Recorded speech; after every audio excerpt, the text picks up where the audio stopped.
இந்திய அரசியலை இன்று நாம் பார்க்கக்கூடிய விதமாக மாற்றிய மிகப்பெரிய அரசியல் பயணம் எது என்ற கேள்வி எழுந்தால் அதன் பதில் காங்கிரசின் வீழ்ச்சியும் மாநில கட்சிகளின் எழுச்சியும் என்பதுதான். சுதந்திரத்திற்கு பிறகு இந்திய அரசியல் முழுவதும் காங்கிரஸ் மையமாகவே இருந்தது. வட இந்தியா முதல் தென்னிந்தியா வரை, கிழக்கு முதல் மேற்கு வரை இந்தியாவின் பெரும்பாலான மாநிலங்களில் காங்கிரஸ் தான் ஆட்சியை கட்டுப்படுத்தியது. நாடாளுமன்றம், மாநில அரசுகள், நிர்வாக அமைப்பு, தேசிய அரசியல் மொழி அனைத்திலும் காங்கிரசின் ஆதிக்கம் மிகப்பெரியது. ஜவஹர்லால் நேரு, லால் பகதூர் சாஸ்திரி, இந்திரா காந்தி போன்ற தலைவர்கள் உருவாக்கிய அரசியல் அமைப்பு இந்தியாவில் தேசிய கட்சி என்றால் அது காங்கிரஸ் என்ற நிலையையும் உருவாக்கியது. அப்போது மாநில அளவிலான அரசியல் இருந்தாலும் அது தேசிய அரசியலை சவால் செய்யும் அளவுக்கு வளரவில்லை. ஆனால் 1967 தேர்தல் இந்திய அரசியலில் முதல் பெரிய உடைப்பை உருவாக்கியது. பல மாநிலங்களில் காங்கிரஸ் தோல்வியடைந்தது. குறிப்பாக தமிழ்நாட்டில் திராவிட இயக்கத்தின் எழுச்சி இந்திய அரசியலுக்கே புதிய சிக்னலையும் கொடுத்தது. திமுக ஆட்சிக்கு வந்தது வெறும் மாநில மாற்றம் அல்ல, அது ஒரு மாநில அடையாள அரசியல். தேசிய கட்சிகளை தோற்கடிக்க முடியும் என்பதற்கான பெரிய சான்று. அதற்கு பிறகு மெதுவாக பல மாநிலங்களில் பிராந்திய அரசியல் வளர துவங்கியது. பஞ்சாபிலே அகாலிதளம், காஷ்மீரிலே தேசிய மாநாட்டு கட்சி, ஆந்திராவிலே அதற்கு பின்பு பிற்காலத்தில் உருவான தெலுங்கு தேசம், அசாமிலே அசோம் கன பரிஷத், இவ்வாறு மாநில அடையாளத்தை மையமாக கொண்ட அரசியல் சக்திகள் உருவெடுக்க ஆரம்பித்தார்கள். 1977 தேர்தல் இந்திய அரசியலின் அடுத்த மிகப்பெரிய திருப்புமுனை. அவசர நிலை முடிந்த பிறகு இந்திரா காந்திக்கு எதிராக பல கட்சிகள் ஒன்று சேர்ந்தது. ஜனதா கட்சியையும் உருவாக்கினார்கள். இதுதான் இந்தியாவில் காங்கிரசுக்கு எதிரான கூட்டணி அரசியல் முதல் முறையாக வெற்றி பெற்ற தருணம். அந்த தேர்தலில் மக்கள் வெறும் ஒரு கட்சியை தேர்வு செய்யவில்லை, மாற்றம் என்ற எண்ணத்தை தேர்வு செய்தார்கள். ஜனதா கட்சி நீண்ட காலம் நிலைக்கவில்லை என்றாலும் ஒரு உண்மை இந்திய அரசியலில் நிரந்தரமாக மாறிவிட்டது. அதுதான் காங்கிரஸை தோற்கடிக்க முடியும் என்பது. 1980களில் மீண்டும் காங்கிரஸ் வலுவடைந்தது. இந்திரா காந்தி மற்றும் பின்பு ராஜீவ்காந்தி தலைமையில் கட்சி தேசிய அளவில் மீண்டும் பெரிய சக்தியாக வளர்ந்தது. ஆனால் அதே காலகட்டத்தில் மாநில அரசியல் அமைதியாக வலுப்பெற்று கொண்டே இருந்தது. குறிப்பாக தென்னிந்தியாவில் மாநில கட்சிகள் மிகவும் வலுவாகின. தமிழ்நாட்டில் திமுக மற்றும் அதிமுக, ஆந்திராவிலே என் டி ராமாராவ் தலைமையிலான தெலுங்கு தேசம், கர்நாடகாவிலே ஜனதாவினுடைய அரசியல், கேரளாவிலே இடதுசாரி மற்றும் காங்கிரஸ் மாறி மாறி ஆட்சி, இவை அனைத்தும் இந்திய அரசியலை பல மைய அரசியலாக மாற்ற துவங்கியது. 1989 தேர்தல் இந்திய அரசியலை முழுமையாக மாற்றியது. அப்போது வி.பி. சிங் தலைமையில் தேசிய முன்னணி உருவானது. ஜனதா தளம் மையமாக உருவான அந்த கூட்டணி காங்கிரசின் நீண்டகால ஆதிக்கத்தை மீண்டும் சவால் செய்தது. அதே நேரத்தில் பாஜகவும் மெதுவாக தேசிய அரசியலில் உயரத் துவங்கினார்கள். ராமர் கோவில் அரசியல், இந்துத்துவ அடையாளம், வட இந்திய சமூக மாற்றங்கள், இவை அனைத்தும் சேர்ந்து பாஜகவை புதிய சக்தியாக மாற்றியது. இதுதான் இந்திய அரசியலில் 3 மைய அரசியல் உருவான தருணம். ஒரு பக்கம் காங்கிரஸ், இன்னொரு பக்கம் மாநில கூட்டணிகள், மூன்றாவது பக்கம் வளர்ந்து கொண்டிருந்த பாஜக. 1990களில் கூட்டணி அரசியல் முழுமையாக இந்திய அரசியலையே கைப்பற்றியது. எந்த தேசிய கட்சிக்கும் தனிப்பெரும் பெரும்பான்மை கிடைக்கவில்லை. பிரதமர்களே கூட்டணி சமநிலைகளின் அடிப்படையில் தேர்வு செய்யப்பட்டார்கள். தேவகவுடா, ஐ.கே. குஜரால் போன்ற தலைவர்கள் அந்த கூட்டணி காலத்தின் அடையாளங்கள். அப்போது மாநில கட்சிகளின் சக்தி உச்சத்தையே எட்டியது. சில மாநில கட்சிகள் 10 அல்லது 15 எம்பிக்களை வைத்திருந்தாலும் மத்திய அரசை தீர்மானிக்கும் சக்தியாக மாறியது.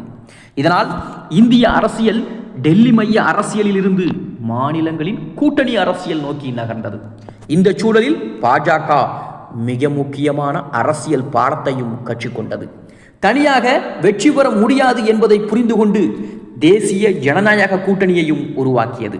அதிமுக, தெலுங்கு தேசம், சிவசேனா, ஜனதா தளத்தினுடைய பிரிவுகள், அகாலிதளம் போன்ற பல மாநில கட்சிகளை இணைத்துக் கொண்டு வாஜ்பாய் தலைமையில் பாஜக தேசிய ஆட்சியையும் பிடித்தது. இதுதான் பாஜக தேசிய அளவில் நம்பகமான ஆட்சி சக்தியாக மாறிய தருணம். வாஜ்பாய் காலத்தில் கூட்டணி மேலாண்மை அரசியல் மிக உயர்ந்த நிலையிலும் இருந்தது. அதே நேரத்தில் காங்கிரசும் தீவிரமாக கூட்டணி அரசியலுக்குள் நுழைந்தது. 2004 தேர்தலில் சோனியா காந்தி தலைமையில் ஐக்கிய முற்போக்கு கூட்டணி உருவாக்கப்பட்டது. திமுக, தேசியவாத காங்கிரஸ், ராஷ்டிரிய ஜனதா தளம், இடதுசாரிகள் போன்ற பல கட்சிகளோடு இணைந்து காங்கிரஸ் மீண்டும் ஆட்சிக்கு வந்தது.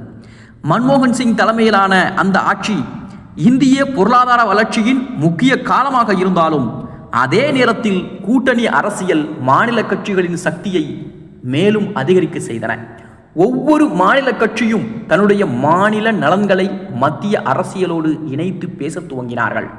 ஆனால் இந்த கூட்டணி அரசியலுக்குள் ஒரு பெரிய பிரச்சனை மெதுவாக உருவாகி கொண்டிருந்தது.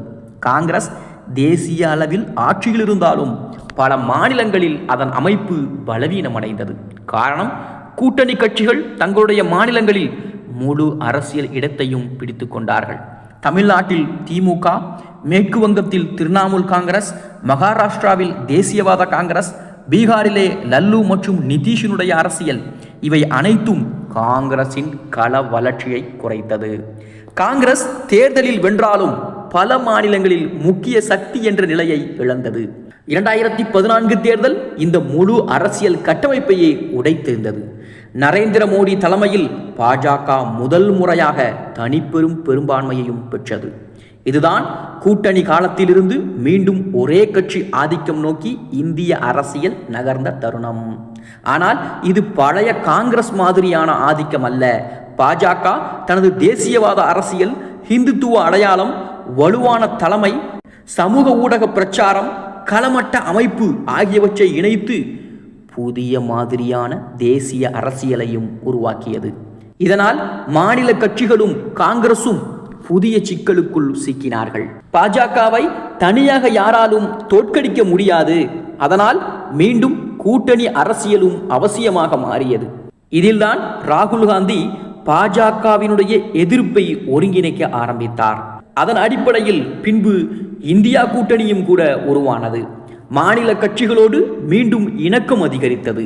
ஆனால் இதே நேரத்தில் காங்கிரஸ் உள்ளுக்குள் இன்னொரு கேள்வியையும் யோசிக்க துவங்கியது. இந்த இணக்க அரசியல் நம்மை மீண்டும் வளர்க்கிறதா? பல மாநிலங்களில் கூட்டணி அரசியலை மேற்கொண்டதனாலும் சில மாநிலங்களில் கூட்டணியை முன்னெடுக்க முயற்சி செய்தும் அதில் இணக்கம் ஏற்படாதனாலும் காங்கிரஸ் பல மாநிலங்களில் சுருங்குகிறதோ என்ற கேள்வியையும் எழுப்பியது.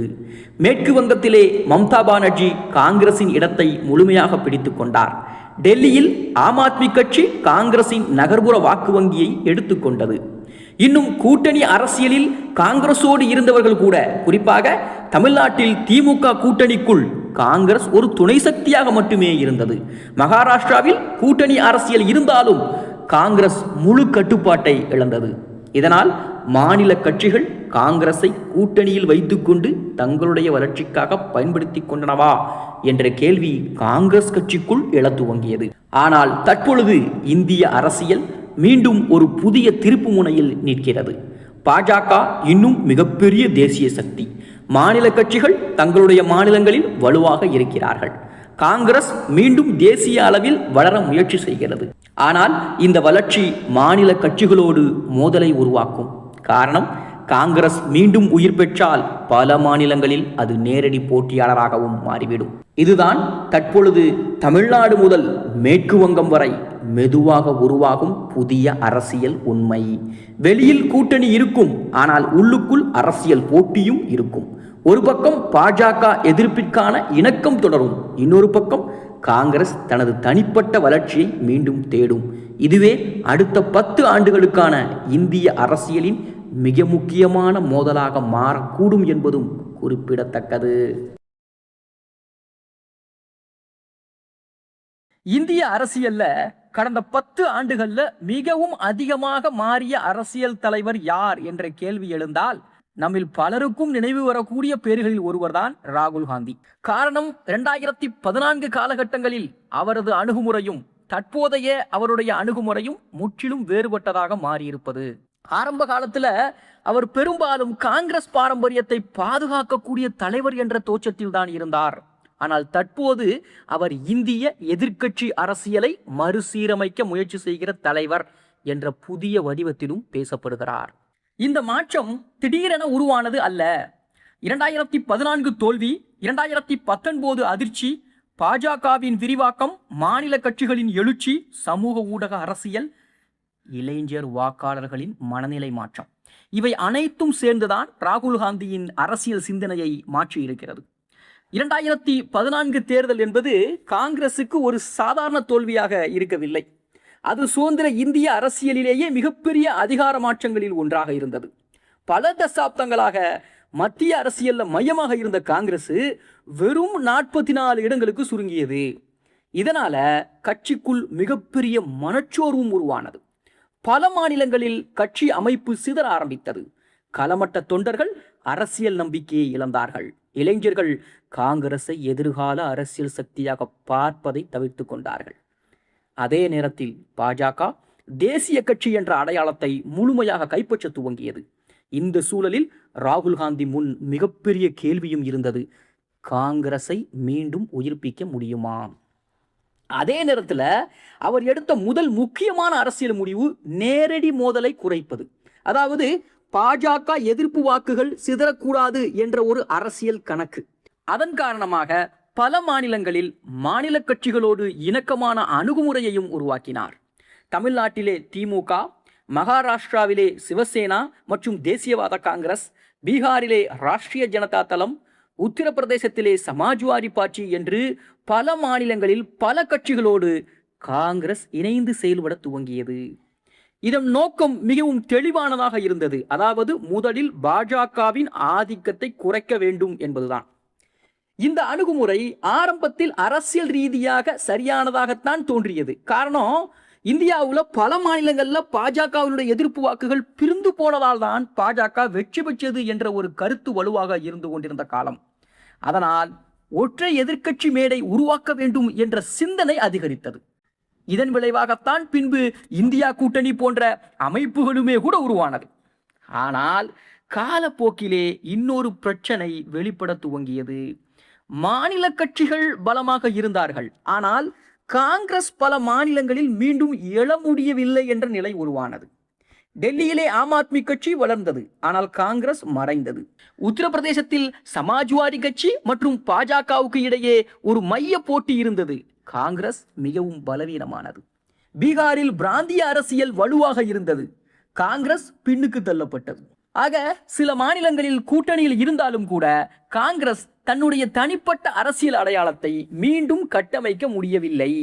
இந்த அனுபவங்கள் தான் ராகுல் காந்தியின் அரசியல் சிந்தனையில் பெரிய தாக்கத்தையும் ஏற்படுத்தி இருக்கலாம். இப்போது அவர் புரிந்து கொண்டிருக்கக்கூடிய முக்கியமான விஷயம் என்னவென்றால், வெறும் கூட்டணி அரசியல் மட்டும் காங்கிரஸை மீண்டும் தேசிய சக்தியாக மாற்றாது. காரணம், இந்திய அரசியலிலே தேசிய கட்சியாக உயிரோடு இருக்க வேண்டும் என்று சொன்னால் ஒவ்வொரு மாநிலத்திலும் கட்சிக்கு தனிப்பட்ட அடித்தளம் இருக்க வேண்டும். சில இடங்களில் கூட்டணியால் வெற்றி பெறலாம், ஆனால் நீண்ட காலத்தில் களமட்ட அமைப்பு, இளைஞர்களின் ஆதரவு, சமூக ஊடக தாக்கம், புதிய தலைமுறை தலைவர்கள், இவை அனைத்தும் உருவாகாமல் தேசிய மறுமலர்ச்சி சாத்தியம் இல்லை.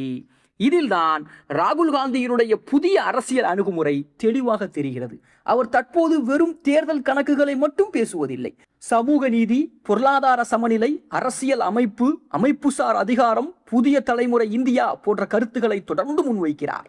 இது ஒரு முக்கியமான மாற்றம். அதாவது காங்கிரஸ் மீண்டும் ஆட்சிக்காக மட்டும் இருக்கும் கட்சி அல்ல, ஒரு அரசியல் சிந்தனை இயக்கம் என்ற அடையாளத்தை மீண்டும் பெறுவதற்கு அவர் முயற்சி செய்கிறார். இந்த மாற்றத்திலே மிகப்பெரிய திருப்பு முனையாக அமைந்ததுதான் பாரத் ஜோடோ யாத்திரை. அது வெறும் நடைபயணம் அல்ல, அது ராகுல் காந்தியினுடைய அரசியல் முகத்தை மாற்றிய ஒரு நிகழ்வு என்றே சொல்லலாம். அதற்கு முன்பு சமூக ஊடகங்களிலே தொடர்ந்து விமர்சிக்கப்பட்ட தலைவராக இருந்த அவர் பின்பு மக்களோடு நேரடியாக நடக்கும் தலைவர் என்ற புதிய முகத்தையும் பெற்றார். இளைஞர்களுக்கு மத்தியிலே அவரது ஏற்றுக்கொள்ளல் அதிகரித்தது. அரசியல் விவாதங்களில் அவரை பற்றிய பார்வையும் மாற துவங்கியது. இது அவருக்கு புதிய அரசியல் தன்னம்பிக்கையையும் கொடுத்திருக்கலாம். அந்த தன்னம்பிக்கையால் தான் தற்போது காங்கிரஸ் சில மாநிலங்கள்ல தன்னுடைய இடத்தை மீண்டும் கேட்க துவங்கி இருக்கிறது. முன்பு மாநில கட்சிகளுக்கு அதிக இடம் விட்டுக் கொடுத்த கட்சி இப்போது நாங்களும் வளர வேண்டும் என்ற அரசியல் மொழியை பயன்படுத்துகிறது. கர்நாடகாவிலும் கேரளாவிலும் காங்கிரஸ் தனியாக ஆட்சியை பிடித்தது இந்த மாற்றத்திற்கு மிகப்பெரிய உதாரணம். தெலுங்கானாவிலும் கட்சி மீண்டும் எழுந்திருக்கிறது.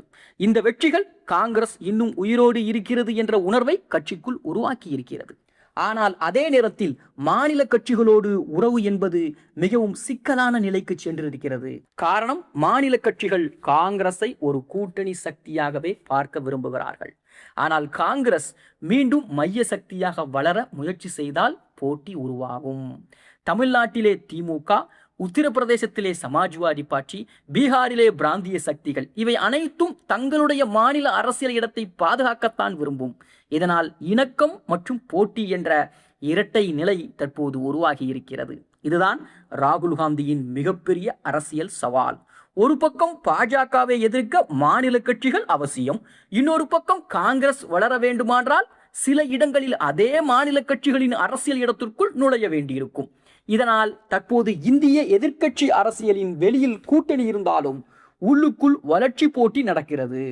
இந்த மாற்றத்திலே சமூக ஊடக அரசியலும் கூட மிக முக்கியமான பங்கு வகிக்கிறது.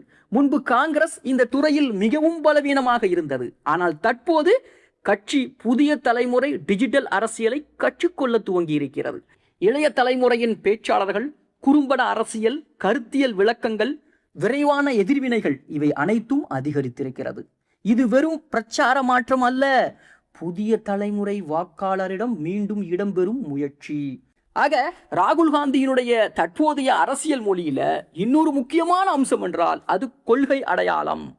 பாஜக தேசியவாத அரசியலை வலுப்படுத்தும் போது இவரோ சமூக சமத்துவம், பொருளாதார வாய்ப்பு, அரசியல் சமநிலை, அமைப்பு அதிகார பகிர்வு போன்ற கருத்துக்களை முன்னிறுத்துகிறார். இது உடனடி தேர்தல் வெற்றிக்கான அரசியல் அல்ல, ஆனால் நீண்ட காலத்தில் புதிய ஆதரவாளர் தலைமுறையை உருவாக்கும் முயற்சி. இந்த முழு மாற்றத்தையும் பார்த்தால் தற்போது காங்கிரஸ் புதிய கட்டத்திற்குள் நுழைந்திருக்கிறது. 2014க்கு பிறகு உயிர் வாழ்வதற்கான அரசியல் செய்த கட்சி இப்போது மீண்டும் வளர்வதற்கான அரசியல் நோக்கி நகருகிறது. இதனால் மாநில கட்சிகளோடு இருக்கும் உறவுகள் மாறுகின்றன. முன்பு முழுமையான சார்பு இருந்தது, தற்போது இணைந்து செயல்படுவோம், ஆனால் நாமும் வளர்வோம் என்ற அணுகுமுறை உருவாகி இருக்கிறது. இதனால் அடுத்த 10 ஆண்டுகளில் இந்திய எதிர்க்கட்சி அரசியலின் வடிவமே மாறக்கூடும். வெளியில் கூட்டணி இருக்கும், ஆனால் உள்ளுக்குள் அரசியல் விரிவாக்க போட்டியும் இருக்கும். ஒரே நேரத்திலே இணக்கமும் போட்டியும் நடைபெறும். இதுதான் தற்போது உருவாகி கொண்டிருக்கும் புதிய அரசியல் சூழல். ஆக மொத்தத்தில் ராகுல் காந்தியின் தற்போதைய அரசியல் வியூகம் வெற்றி பெறுமா தோல்வியடையுமா என்பதை உடனடியாக சொல்ல முடியாது. ஆனால் ஒரு விஷயம் தெளிவாக தெரிகிறது, அவர் தற்போது வெறும் தேர்தல் வெற்றியை மட்டும் நோக்கி நகரவில்லை. காங்கிரஸை மீண்டும் இந்திய அரசியலின் மைய சக்தியாக மாற்ற முடியுமா என்ற மிகப்பெரிய நீண்டகால அரசியல் முயற்சிக்குள் அவர் இறங்கியிருக்கிறார். இந்த முயற்சியின் தாக்கம் தற்போது இந்தியாவின் பல மாநிலங்களில் மெதுவாக வெளிப்பட துவங்கி இருக்கிறது என்பதும் குறிப்பிடத்தக்கது. தமிழ்நாட்டினுடைய அரசியல்ல தற்போது நடந்து கொண்டிருப்பதை வெறும் கூட்டணி அரசியல் மாற்றமாக மட்டுமே பார்க்க முடியாது. குறிப்பாக காங்கிரஸ் கட்சி எடுத்து வரும் புதிய அரசியல் நிலைப்பாடுகளை கவனமாக பார்த்தால் அது தமிழ்நாட்டிலே தன்னுடைய எதிர்காலத்தை மீண்டும் கட்டமைக்க முயற்சி செய்கிறதா என்ற கேள்வியை கூட எழுப்புகிறது. பல ஆண்டுகளாக திமுக கூட்டணிக்குள் இருந்த காங்கிரஸ் தற்போது தமிழக வெற்றிக்கழக ஆட்சிக்குள் கூட்டணி பங்காளியாக இருப்பது சாதாரண அரசியல் மாற்றம் அல்ல. இது தமிழ்நாட்டிலே காங்கிரஸ் இனி வெறும் கூட்டணி கட்சியாக மட்டும் இருக்க விரும்பவில்லை என்ற ஒரு சிக்னலையும் அது கொடுக்கிறது. குறிப்பாக இளைஞர் வாக்காளர்கள், நகர்ப்புற அரசியல், புதிய தலைமுறை சமூக ஊடக அரசியல் ஆகியவை வேகமாக மாறிக்கொண்டிருக்கும் இந்த நேரத்தில் காங்கிரஸ் தற்போது தமிழ்நாட்டில் தன்னுடைய இடத்தை மறுபடியும் வரையறுக்க முயற்சி செய்கிறது போல தெரிகிறது. தமிழ்நாட்டிலே காங்கிரஸ் ஒரு காலத்தில் மிகப்பெரிய அரசியல் சக்தி. காமராஜர் காலத்தில் இருந்து தமிழக அரசியலை நேரடியாக வழிநடத்திய ஒரு கட்சி. ஆனால் 1967க்கு பிறகு திராவிட அரசியல் எழுச்சியால் காங்கிரஸ் மெதுவாக பின்தள்ளப்பட்டது. அதற்கு பிறகு பல ஆண்டுகள் காங்கிரஸ் தனியாக வளர முயற்சி செய்யாமல் பெரிய பிராந்திய கட்சிகளோடு கூட்டணி வைத்தே அரசியல் செய்தும் வந்தது. சில நேரங்கள்ல திமுகவுடன் சில நேரங்கள்ல அதிமுகவுடன் இருந்தாலும் கட்சியின் அடிப்படை அமைப்பு மெதுவாக பலவீனமடைந்திருந்தது. மாவட்ட அளவில் கட்சியின் அமைப்பு சுருங்கியது. இளைஞர்கள் கட்சிக்குள் வருவது குறைந்தது. தேர்தல் நேரங்களில் மட்டும் பேசப்படும் கட்சியாக காங்கிரஸ் மாறியது. ஆனால் தற்போது தமிழ்நாட்டின் அரசியல் சூழல் மாறிவிட்டது. திமுக அதிமுக என்ற இருதலைப்பட்ச அரசியல் அமைப்பு மெதுவாக உடைந்து கொண்டிருக்கிறது. தமிழக வெற்றிக் கழகத்தின் எழுச்சி இந்த அரசியல் சமநிலையை முற்றிலும் மாற்றிவிட்டது. குறிப்பாக இளைஞர்கள் மற்றும் முதல் தலைமுறை வாக்காளர்கள் புதிய தலைமுறை அரசியல் என்ற உணர்வை நோக்கி நகர துவங்கி இருக்கிறார்கள். இந்த மாற்றத்தை காங்கிரஸ் மிக கவனமாக பார்த்திருக்கலாம். காரணம், பழைய கூட்டணி அரசியல் கணக்குகள் இனி நீண்டகால பாதுகாப்பை தராது என்பதை கட்சி புரிந்து கொண்டிருக்கலாம். இதில் மிக முக்கியமான விஷயம், காங்கிரஸ் தற்போது தமிழகத்தில் உயிர் வாழும் அரசியலில் இருந்து மீண்டும் வளர முயலும் அரசியல் நோக்கி நகர்கிறது போல தெரிகிறது. முன்பு திமுக கூட்டணியில் சில தொகுதிகள், சில எம்பி இடங்கள் வாய்ப்பு கிடைத்தால் போதும் என்ற மனநிலையில் இருந்தது. ஆனால் இப்போது அது போதாது என்ற எண்ணம் உருவாகி இருக்கிறது. காரணம், இப்படியே தொடர்ந்தால் காங்கிரஸ் தமிழ்நாட்டில் நிரந்தரமாக துணை கட்சியாகவே மாறிவிடும் அபாயம் இருக்கிறது. இந்த காரணத்தால் தான் தேர்தலுக்கு முன்பே காங்கிரஸ் தாவேகாவோடு 60 தொகுதிகள் வரை கேட்கவும் முயற்சி செய்தது. அது அரசியல் விவாதமாக கூட மாறியது. இது வெறும் அதிக சீட் வேண்டும் என்ற பேரம் மட்டுமல்ல, 60 தொகுதிகளில் போட்டியிடும் கட்சிக்கு குறைந்தது 60 முக்கிய வேட்பாளர்கள் தேவைப்படும்.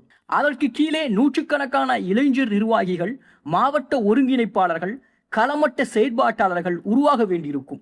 ஒரு கட்சி அதிக தொகுதிகளில் போட்டியிடும் போது அதன் அரசியல் முகங்கள் தானாகவே அதிகரிக்கும்.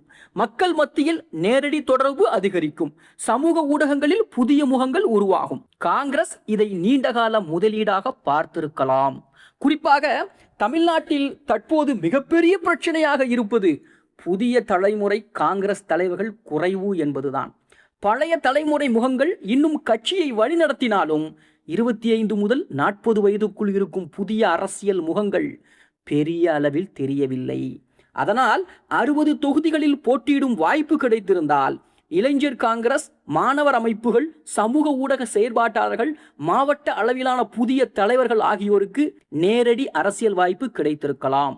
இது உடனடி தேர்தல் வெற்றியை விட நீண்டகால கட்சி வளர்ச்சிக்கு மிகவும் முக்கியமான ஒரு விஷயமும் கூட. ஆக தமிழக வெற்றிக் கழகத்தோடு தற்போது காங்கிரஸ் இருப்பதற்கும் இதே காரணம்தான்.